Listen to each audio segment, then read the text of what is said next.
जो कहती है कि बायोलॉजी लेने का मतलब सिर्फ एक ही है, सफेद कोट, गले में स्टेथोस्कोप और बस डॉक्टर बनना। बिल्कुल। और ये जो या तो आर या पार वाला माइंडसेट है ना, ये हमारे समाज में बहुत गहराई तक बसा हुआ है। हाँ, सबको यही लगता है कि बस एक ही रास्ता है। वही तो, ऐसा मान लिया जाता है कि अगर मेडिकल में सिलेक्शन हो गया तो आप सफल हैं, और अगर नहीं हुआ तो बस सब खत्म, आपके पास कोई खास विकल्प नहीं बचा है। लेकिन असल में सच्चाई इसके बिल्कुल उलट है। सही बात है। अगर हम इस पूरे डेटा और जो मौजूद विकल्प हैं उनकी गहराई में जाएं, तो मेडिकल के अलावा 7 से भी ज़्यादा ऐसे करियर हैं जो न केवल शानदार हैं, बल्कि कई मामलों में तो ट्रेडिशनल मेडिकल लाइन से भी ज़्यादा तेज़ी से ग्रो कर रहे हैं। अरे वाह, 7 से ज़्यादा। और यही आज की हमारी इस गहराई से चर्चा का मेन मिशन है। चलिए इस विचार को थोड़ा खोलकर देखते हैं। अगर मैं एक तुलना करूं तो बायोलॉजी का जो क्षेत्र है वो किसी एक सिंगल हाईवे की तरह नहीं है जो सिर्फ एक मंजिल यानी अस्पताल तक जाता हो। शानदार तुलना है। बल्कि ये एक बहुत बड़े और बिजी रेलवे जंक्शन की तरह है जहां से अनगिनत पटरियां निकलती हैं। लेकिन प्रॉब्लम यह है कि हर कोई सिर्फ एक ही ट्रेन में चढ़ने की कोशिश कर रहा है। एकदम सही कहा। देखिए, अवसरों की कोई कमी नहीं है। कमी है तो बस इस बात की कि उन अवसरों तक पहुंचना कैसे है, इसकी जानकारी नहीं है। राइट, गाइड करने वाला कोई नहीं है। हाँ, इसको ऐसे समझिए कि अगर किसी स्टूडेंट को ये पता ही ना हो कि उसके असली इंटरेस्ट या उसके स्किल के हिसाब से कौन सा रास्ता बना है, तो वो पूरी जिंदगी उस रेस में दौड़ता रहेगा जो उसके लिए बनी ही नहीं थी। और फिर बाद में पछतावा होता है। बिल्कुल। सही कोर्स का चुनाव सिर्फ एक डिग्री नहीं देता, वो ये तय करता है कि अगले 40 साल तक रोज सुबह उठकर आप क्या करने वाले हैं। तो फिर शुरुआत वहीं से करते हैं जहां से ये सब पत्रियां शुरू होती हैं, यानी वो दरवाजे जो इन अलग अलग मंजिलों तक हमें ले जाते हैं। जब भी हम बायोलॉजी और एंट्रेंस एग्जाम की बात करते हैं तो हवा में सिर्फ एक ही नाम पहुंचता है, नीट। हाँ, बस नीट ही नीट। तो क्या नीट का हवा इतना बड़ा बना दिया गया है कि पूरा का पूरा सिस्टम बाकी रास्तों को देखना ही भूल गया है? 100% ऐसा ही है। देखिए, नीट यानी national eligibility cum entrance test, इसका पूरा फोकस मेडिकल, डेंटल, आयुष और वेटरनरी पर होता है। मेन एग्जाम से इसमें कोई शक नहीं कि ये एक बेहद चैलेंजिंग और प्रेस्टिजियस परीक्षा है। नीट का फोकस इन 4 क्षेत्रों पर ही केंद्रित है, लेकिन बायोलॉजी का स्कोप इससे कहीं ज्यादा बड़ा है। लेकिन जो लोग सिर्फ इसी एक एग्जाम पर अपना सब कुछ दांव पर लगा देते हैं, वो एक बहुत बड़े और आसान इकोसिस्टम को पूरी तरह से नजरअंदाज कर देते हैं। जैसे कि CUET, मैंने हाल ही में इसके बारे में बहुत सुना है, पर ये असल में काम कैसे करता है? हाँ, CUET यानी कॉमन यूनिवर्सिटी एंट्रेंस टेस्ट, ये सच में एक बहुत बड़ा गेम चेंजर है। आप इसको ऐसे समझिए कि ये सेंट्रल यूनिवर्सिटीज की एक मास्टर की है। अच्छा, मास्टर की। हाँ, जैसे बनारस हिंदू यूनिवर्सिटी यानी BHU, अलीगढ़ मुस्लिम यूनिवर्सिटी और दिल्ली यूनिवर्सिटी जैसी देश की सबसे बेहतरीन संस्थानों में BSc और कई स्पेशलाइज्ड कोर्सेज के दरवाजे इस एक परीक्षा से खुलते हैं। और तो मतलब बिना नीट दिए भी इन टॉप जगहों पर जाया जा सकता है। बिल्कुल, ये उन स्टूडेंट्स को एक बहुत ही स्ट्रॉन्ग और स्ट्रेस फ्री विकल्प देता है जो शायद नीट की गलाकाट कंपटीशन और उसके मेंटल प्रेशर में नहीं पड़ना चाहते, लेकिन वो साइंस के फील्ड में टॉप लेवल की पढ़ाई करना चाहते हैं। ये तो बहुत ही बढ़िया बात है। और मुझे लगता है कि इसके अलावा हर राज्य के अपने भी तो एंट्रेंस एग्जाम होते हैं ना? हाँ, स्टेट एंट्रेंस एग्जाम्स भी होते हैं।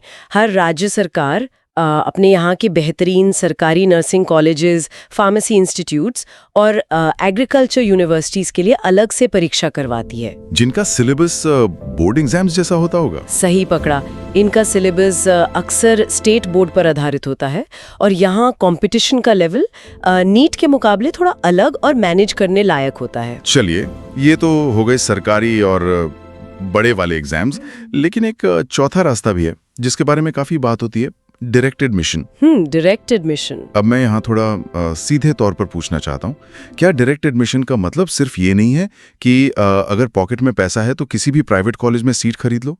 क्या इसमें सच में कोई क्वालिटी एजुकेशन है या ये बस एक बिजनेस चल रहा है? ये एक बहुत ही वाजिब सवाल है और यहाँ थोड़ी सावधानी बरतना बहुत ज़रूरी हो जाता है। देखिए, डायरेक्ट एडमिशन के 2 पहलू हैं। अच्छा, 2 पहलू कैसे? पहला है मेरिट के आधार पर, जहाँ कई अच्छे प्राइवेट कॉलेजेस 12th के मार्क्स के आधार पर सीधा दाखिला देते हैं। और दूसरा है मैनेजमेंट कोटा, जहाँ फीस निश्चित तौर पर ज़्यादा होती है। तो वहाँ पढ़ाई का क्या लेवल होता है? क्या वहाँ क्वालिटी है? ये पूरी तरह से उस कॉलेज पर निर्भर करता है। कुछ प्राइवेट यूनिवर्सिटीज़ का इंफ्रास्ट्रक्चर और उनके प्लेसमेंट्स सरकारी कॉलेजेस से भी बेहतर है, लेकिन कई जगह सिर्फ कागज़ पर डिग्री बनती जा रही है। यानी आंख बंद करके एडमिशन नहीं लेना है? बिल्कुल नहीं। अगर कोई डायरेक्ट एडमिशन ले रहा है तो उस कॉलेज की मान्यता, लैब की सुविधा और सबसे ज़रूरी पुराने स्टूडेंट्स के प्लेसमेंट का रिसर्च करना बहुत ज़रूरी है। सीधे तौर पर मरीजों के इलाज और उनकी देखभाल से जुड़े हैं, जहां नीट का सबसे ज्यादा यूज होता है। यानी जो ट्रेडिशनल जायंट्स हैं। हाँ, वही पारंपरिक दिग्गज, जैसे MBBS जो 5.5 साल का होता है, और BDS यानी डेंटल सर्जरी जो 5 साल का है, वो तो सबको पता है। लेकिन एक और टर्म आता है AYUH कोर्सेज, जैसे BAMS जो आयुर्वेदिक है, BHMS होम्योपैथी और BUMS जो यूनानी है।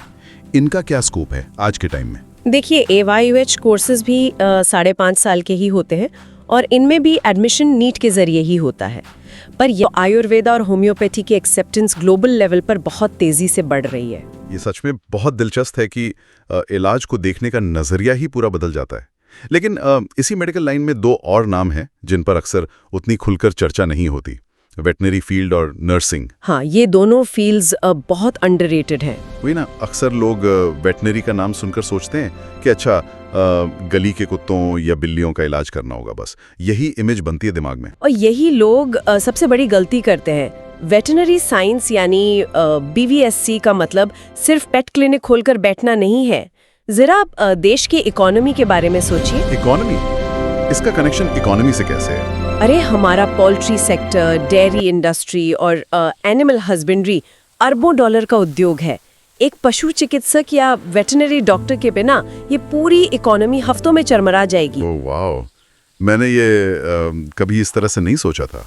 जानवरों में फैलने वाली किसी एक महामारी को रोकने का काम एक वेटरनरी डॉक्टर ही करता है, जो सीधे तौर पर हमारी फूड सिक्योरिटी यानी खाद्य सुरक्षा से जुड़ा है। ये तो सच में बहुत बड़ा लेवल हो गया। और नर्सिंग के बारे में क्या कहेंगे? जैसे BSc नर्सिंग, DNM, ANM, क्या आज भी इससे सिर्फ एक असिस्टेंट वाला काम ही माना जाता है? देखिए, अगर कोई इसे सिर्फ असिस्टेंट का काम मानता है तो उसने अपनी जिंदगी में कभी किसी ICU को काम करते हुए नहीं देखा है। सही बात है, ICU में तो नर्सेज ही सब कुछ संभालती हैं। मैं एक उदाहरण देती हूँ।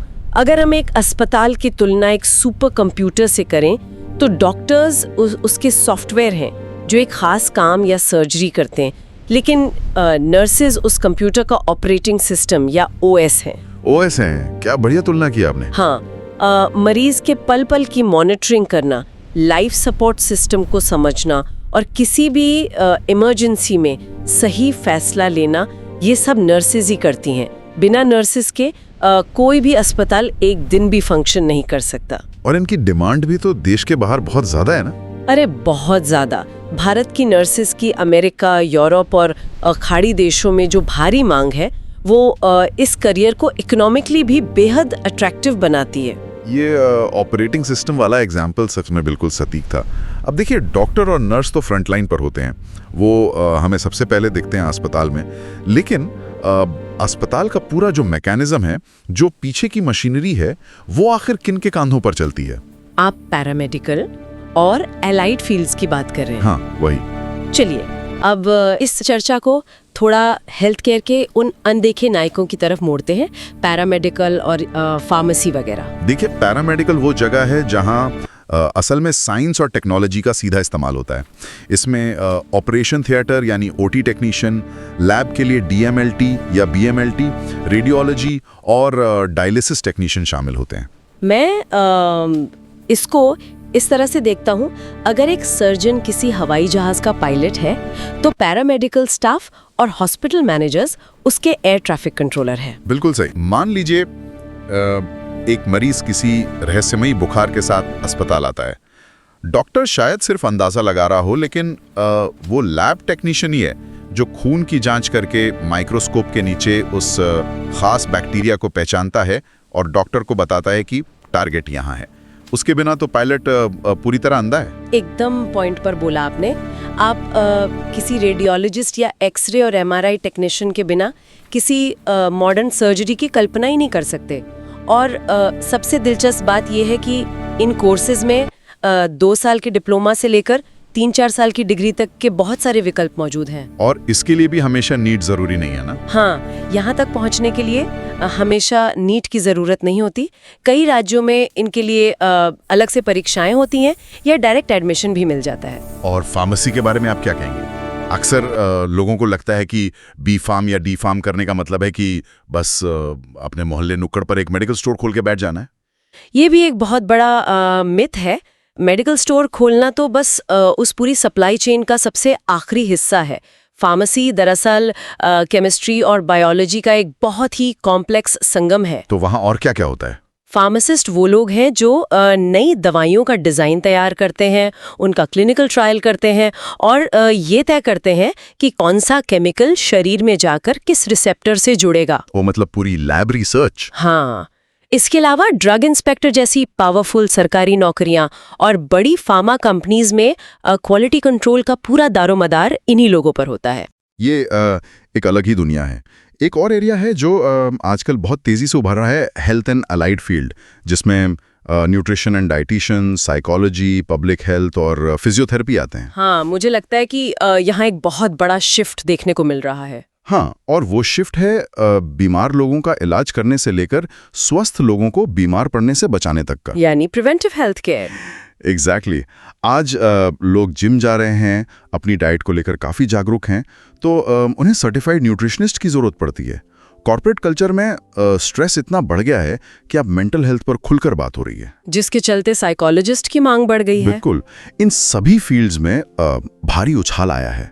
और सबसे अच्छी बात यह है कि इन 3 से 4 साल के डिग्री कोर्सेज में CUET या डायरेक्ट एडमिशन के जरिए आसानी से दाखिला मिल जाता है। ये सब सुनकर ऐसा लगता है कि हेल्थ केयर वाकई सिर्फ उन सफ़ेद दीवारों वाले अस्पतालों तक सीमित नहीं है।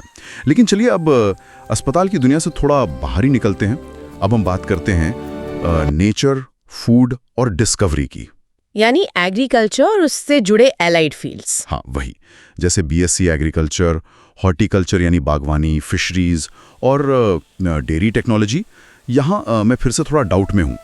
एक बायोलॉजी का स्टूडेंट जिसने जीन्स पढ़े हैं, सेल स्ट्रक्चर पढ़ा है, क्या हम वाकई उसे ये सलाह दे रहे हैं कि वो खेती या मधुमक्खी पालन, जिसे एपीकल्चर कहते हैं, उसमें जाए? क्या ये सच में प्योर साइंस के स्टूडेंट्स के लिए बने हैं? देखिए, आपका ये डाउट आना बिल्कुल लाजमी है, क्योंकि हम लोग खेती को आज भी उसी पुराने बैल और हल के नज़रिए से देखते हैं। लेकिन आज का मॉडर्न एग्रीकल्चर एक हाईटेक साइंस है। अच्छा, वो कैसे? जरा सोचिए, क्लाइमेट चेंज के कारण मौसम लगातार बदल रहा है, पानी कम हो रहा है और इस दुनिया की आबादी तेजी से बढ़ती जा रही है। ऐसे में कम जमीन और कम पानी का इस्तेमाल करके ज्यादा और पौष्टिक फसल कैसे उगाई जाए, ये काम आम किसान नहीं बल्कि जेनेटिक्स और एग्रोनॉमी एक्सपर्ट्स करते हैं। ओह, आई सी। तो ये सिर्फ खेती नहीं बल्कि फूड सिक्योरिटी यानी खाद्य सुरक्षा का पूरा एक साइंस है। बिल्कुल। और इन टॉप कोर्सेज में दाखिले के लिए ICAR यानी Indian council of agricultural research का एग्जाम होता है। आप ICAR को एग्रीकल्चर की दुनिया का IIT JEE समझ सकते हैं। ये टर्म मैंने पहली बार सुना, ICAR का IIT JEE। हाँ, और जो स्टूडेंट्स यहाँ से डेयरी टेक्नोलॉजी या एपीकल्चर पढ़ते हैं, वो सिर्फ दूसरों के यहाँ नौकरी नहीं ढूंढते, वो अक्सर अपना खुद का हाईटेक फार्मिंग बिजनेस शुरू करते हैं। यानी खुद के बॉस बनते हैं। हाँ, वो एक एंटरप्रेन्योर वाले रास्ते पर चलते हैं जहाँ वो करोड़ों का टर्नओवर जनरेट कर सकते हैं। ये तो एकदम नज़रिया बदलने वाली बात हो गई। और जब हम साइंस के उस एकदम प्योर फॉर्म की बात करते हैं जहाँ लैब्स और रिसर्च का काम होता है, जैसे बायोटेक्नोलॉजी, माइक्रोबायोलॉजी, जेनेटिक्स और बायोइन्फॉर्मेटिक्स, देखिए, ये वो फील्ड्स हैं जो आने वाले कल में इंसानियत का भविष्य तय करेंगे। जब कोई नया वायरस या पैंडेमिक दुनिया पर हमला करता है तो अस्पतालों में तो बस आग बुझाने का काम होता है। हाँ, बीमारों का इलाज होता है वहाँ तो। लेकिन उस वायरस की काट यानी उसकी वैक्सीन ढूंढने का काम माइक्रोबायोलॉजिस्ट्स और बायोटेक्नोलॉजिस्ट्स ही करते हैं अपनी लैब्स में। असली लड़ाई तो वहाँ लड़ी जाती है। सही कहा। इन कोर्सेज में बीएससी और एमएससी करने के बाद पीएचडी करके एक स्टूडेंट ग्लोबल रिसर्च लैब्स या बड़ी यूनिवर्सिटीज में साइंटिस्ट बन सकता है। यहाँ काम करने का मतलब है जीवन के सबसे गहरे रहस्यों को डिकोड करना। चलिए अब कुछ ऐसे ऑप्शंस की तरफ बढ़ते हैं जो लगता है सीधा फ्यूचर की टेक्नोलॉजी से जुड़े हैं। Advance science. Advance science. इसमें forensic science, genetic engineering, IVF और एम्ब्रियोलॉजी और स्टेम सेल रिसर्च के नाम आते हैं। सच कहूं तो ये सब सुनकर बिल्कुल किसी साई-फाई यानी साइंस फिक्शन या फिर किसी हॉलीवुड की क्राइम थ्रिलर मूवी जैसा लगता है। क्या इंडिया में सच में इनका इतना स्कोप है अभी? ये सुनने में फिल्मी जरूर लग सकता है, लेकिन ये आज की बिल्कुल ठोस मेडिकल हकीकत है और भारत इस क्षेत्र में बहुत तेजी से आगे बढ़ रहा है। थोड़ा और विस्तार से बताइए। फॉरेंसिक्स की बात करें तो क्राइम लैब्स में किसी भी अपराध स्थल से मिले बालों या खून के कतरे से डीएनए प्रोफाइल तैयार करके न्याय दिलाना इनका ही काम है। और आईवीएफ और एम्ब्रियोलॉजी की बदौलत आज भारत मेडिकल टूरिज्म का एक बहुत बड़ा हब बन गया है, जहां दुनिया भर से लोग इलाज के लिए आते हैं। और वो जो स्टेम सेल रिसर्च जो है, हाँ। वो कैसे काम करता है? ये टर्म काफी सुनने में आता है आजकल। इसको ऐसे समझिए कि स्टेम सेल्स बॉडी की ब्लैंक स्लेट या कोरी स्लेट कोशिकाएं होती हैं। ब्लैंक स्लेट मतलब इनका अपना कोई स्पेसिफिक फंक्शन नहीं होता शुरू में। वैज्ञानिक इन कोशिकाओं को हृदय, लिवर या त्वचा की कोशिकाओं में बदलने पर काम कर रहे हैं। वाह। फ्यूचर में अगर किसी इंसान का कोई ऑर्गन खराब हो जाता है तो शायद हमें किसी बाहरी डोनर की ज़रूरत ही ना पड़े, हम उसी के स्टेम सेल्स का यूज़ करके नया ऑर्गन लैब में डेवलप कर लें। Wait, really? ये तो सच में जादू जैसा है। हाँ, ये चिकित्सा विज्ञान का अगला सबसे बड़ा चमत्कार है और एक बायोलॉजी का स्टूडेंट ग्रेजुएशन के बाद इसका हिस्सा बन सकता है। कमाल है। लेकिन अगर किसी को ना तो रिसर्च की दुनिया में जाना है और ना ही किसी अस्पताल में काम करना है और उसे बस एक स्टेबल और स्थिर सरकारी नौकरी चाहिए, तो क्या 12वीं में बायोलॉजी लेने के बाद लोग सिविल सर्विसेज या प्रशासनिक सेवाओं में जा सकते हैं? 100% जा सकते हैं। कोई भी BSc graduate UPSC, BPSC, SSC या रेलवे जैसे एग्जाम्स बेझिझक दे सकता है। लेकिन उसमें तो हिस्ट्री, ज्योग्राफी ज्यादा आती है ना? आती है, लेकिन यहाँ बायोलॉजी वाले स्टूडेंट्स के पास एक बहुत बड़ा सीक्रेट वेपन या छुपा हुआ फायदा होता है। Secret weapon? वो क्या? इंडियन फॉरेस्ट सर्विस यानी आईएफएस और स्टेट लेवल के फॉरेस्ट ऑफिसर के एग्जाम्स। एक फॉरेस्ट ऑफिसर का मुख्य काम जंगलों, वन्य जीवों और पूरे इकोसिस्टम का संरक्षण करना होता है। ओह, आई गेट इट अब। जिस स्टूडेंट ने कॉलेज में बॉटनी, जूलॉजी और इकोलॉजी को इतनी गहराई से पढ़ा है, वो इस जिम्मेदारी को किसी भी और सब्जेक्ट के स्टूडेंट से कहीं ज़्यादा बेहतर ढंग से समझ सकता है और निभा सकता है। ये तो सच में एक बहुत ही शानदार तालमेल है जिसके बारे में लोग सोचते ही नहीं है। इसके अलावा टीचिंग भी तो एक सीधा रास्ता है जहां लोग बीएससी, एमएससी और बीएड करके अगली पीढ़ी को तैयार कर सकते हैं। और आजकल तो यूट्यूब और बाकी एडटेक कंपनीज में अच्छे साइंस कम्युनिकेटर्स की बहुत ज़बरदस्त डिमांड चल रही है। बिल्कुल सही। और इस फील्ड में पैसे के साथ साथ रिस्पेक्ट भी बहुत है। लेकिन अब मैं उस पर्टिकुलर एरिया पर आना चाहता हूं जिसने मुझे इस पूरी लिस्ट में सबसे ज्यादा चौंकाया। डायरेक्ट स्किल बेस्ड करियर्स, जहां आपकी डिग्री से ज्यादा इस बात पर आपको परखा जाता है कि आपको वो काम कितना अच्छे से आता है। जैसे मेडिकल कोडिंग, मेडिकल ट्रांसक्रिप्शन और हेल्थ ब्लॉगिंग या साइंस जर्नलिज्म। ये कैसे काम करते हैं? देखिए, ये डिजिटल एज के सबसे स्मार्ट करियर ऑप्शंस हैं। इसे हम मेडिकल कोडिंग के एक प्रैक्टिकल उदाहरण से समझते हैं। हाँ, एग्जाम्पल से ज्यादा क्लियर होगा। मान लीजिए कि अमेरिका या यूरोप के किसी बहुत बड़े अस्पताल में किसी मरीज की अपेंडेक्टमी यानी अपेंडिक्स निकालने की सर्जरी हुई। अब वहाँ की जो इंश्योरेंस कंपनी है उसे क्लेम प्रोसेस करने के लिए एक स्टैंडर्ड इंटरनेशनल कोड चाहिए होता है। अच्छा, तो वहाँ का कोड यहाँ बनेगा? हाँ, भारत में बैठा एक मेडिकल कोडर वहाँ के डॉक्टर के उस मेडिकल नोट को पढ़ता है, उस टेक्निकल भाषा को समझता है और उसे एक यूनिवर्सल अल्फान्यूमेरिक कोड में कन्वर्ट कर देता है। वाओ! इस एक खास स्किल की वजह से पूरी दुनिया की जो हेल्थ केयर इकोनॉमी है वो विदाउट एनी फ्रिक्शन चलती रहती है। और इसमें सबसे अच्छी बात मुझे ये लगती है कि इसके लिए किसी भयानक एंट्रेंस एग्जाम को क्लियर करने की ज़रूरत नहीं है। एक शॉर्ट टर्म सर्टिफिकेशन कोर्स करके भी आप इस ग्लोबल हेल्थ केयर सिस्टम का हिस्सा बन सकते हैं और वर्क फ्रॉम होम या फ्रीलांसिंग की पूरी आज़ादी तो है ही। एकदम सही। और साइंस जर्नलिज्म भी ठीक इसी तरह से काम करता है। मान लीजिए किसी टॉप लैब में कोई बहुत ही कॉम्प्लेक्स रिसर्च पेपर पब्लिश हुआ। अब आम जनता को तो वो टेक्निकल जार्गन समझ नहीं आएगा। बिल्कुल नहीं, वहाँ तो साइंटिफिक टर्म्स होंगे। तो एक साइंस जर्नलिस्ट उस कॉम्प्लेक्स बायोलॉजिकल डेटा और रिसर्च को एक बहुत ही रोचक और आसान कहानी में बदलकर अखबारों या डिजिटल मीडिया के जरिए आम लोगों तक पहुंचाता है।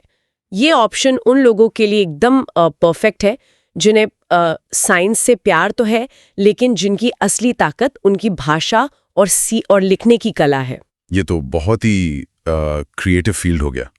तो अगर हम इस पूरी चर्चा के इन सभी धागों को आज एक साथ जोड़ें तो इस बातचीत ने यकीनन हमारी आंखें खोली हैं।